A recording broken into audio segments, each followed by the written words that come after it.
देवाधिदेव महादेव की आराधना करो, भगवान शंकर की साधना करो, पार्थिव लिंग का पूजन करो।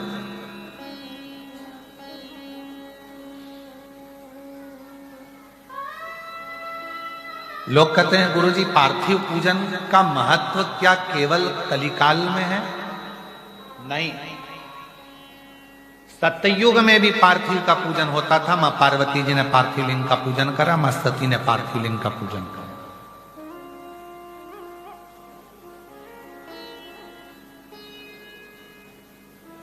त्रेता में भी पार्थिव लिंग पूजन का महत्व है। भगवान राम जी अयोध्या से लंका तक गए, बीच में जितने दिन भगवान राम जी रुकते थे वहां पार्थिव पूजन करते थे।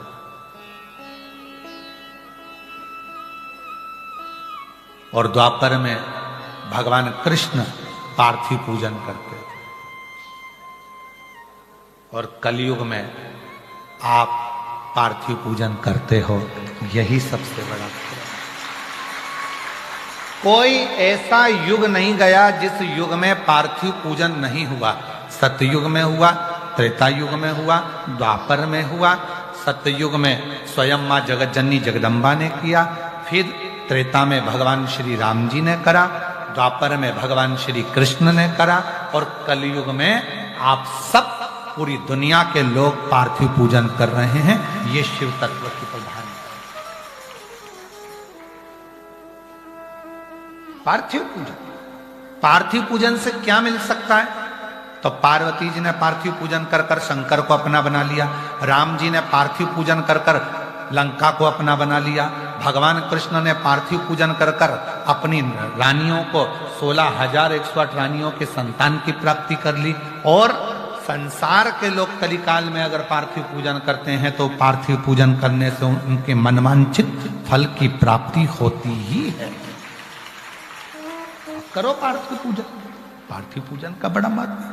पार्थिव पूजन करने वाला, इसलिए आप लोगों से कहा था अलग से कहीं मिट्टी लेने जाने की जरूरत नहीं है, अलग से कहीं जाने की जरूरत नहीं है। अपने घर में छोटा सा अगर कोई पौधा है, उस पौधे की मिट्टी को थोड़ा सा ऊपर कर लो, थोड़ा सा हाथ को गीला कर कर चारों तरफ से हाथ फेर कर जलाधारी बना दो, उसी मिट्टी की, उसी पार्थिव लिंग की पूजन कर लो, और वहीं पर एक लोटा भरकर पानी डालकर उसी लिंग का वहीं पर विसर्जन कर दो। हो गई पार्थिव पूजन। इतनी सरल।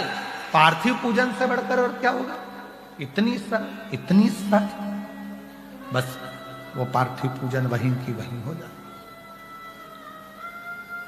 पार्थिव पूजन बहुत कठिन पूजन नहीं है। पार्थिव पूजन बड़ी सरलता के साथ, सहजता के साथ। अब कई लोग कहते हैं गुरुजी हमारे पास कोई सामग्री नहीं हो तो मत होने दो। ना हो कोई बात नहीं, नहीं है कोई बात नहीं।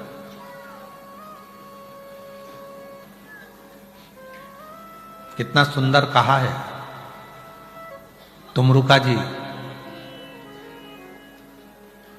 चंचुला देवी को शिव महापुराण की कथा सुनाते हुए कहते हैं, सुनो चंचुला, संसार की कोई स्त्री, संसार की कोई कन्या, संसार की कोई महिला, संसार का कोई पुरुष, संसार की कोई नारी, कोई पुरुष पार्थिव लिंग का पूजन करती है, करता है, उसका दर्शन करती है, करता है, तो वो जो मन में जो कामना करता है, वो कामना देवाधिदेव महादेव को पूरा करना ही पड़ता है। तुमरुका जी करें चंचुला देवी से, तुमरुका जी करें चंचुला देवी।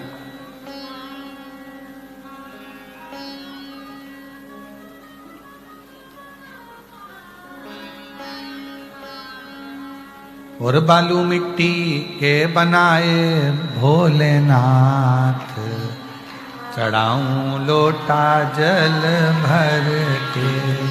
बालू मिट्टी के बनाए भोलेनाथ, चढ़ाऊं लोटा जल भर के। बालू मिट्टी के बनाए भोलेनाथ, चढ़ाऊं लोटा जल भर के। बालू मिट्टी के बनाए भोलेनाथ, चढ़ाऊं लोटा जल। एक वर तुम देना भोले, मांग सिंदूरा भरा हो। एक वर तुम देना भोले, मांग सिंदूरा भरा हो। मेरे हाथों चूड़ी खन के आज, चढ़ाऊं लोटा जल भर के। मेरे हाथों चूड़ी खन के आज, चढ़ाऊं लोटा जल। बालू मिट्टी के बनाए भोलेनाथ, चढ़ाऊं लोटा जल भर के। बालू मिट्टी के बनाए भोलेनाथ, चढ़ाऊं लोटा जल। बस ऐसा वर देना, एक वर तुम देना भोले गोदी हो लाल। एक वर तुम देना भोले गोदी हो लाल। मेरी गोदी में मेरा लाल हो।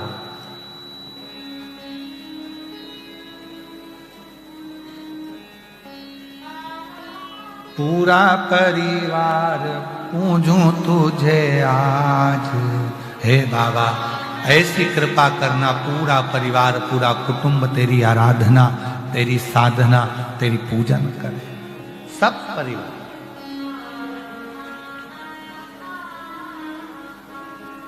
पार्थिव पूजन से हम अपने मन की सारी कामनाएं प्राप्त कर सकते। पार्थिव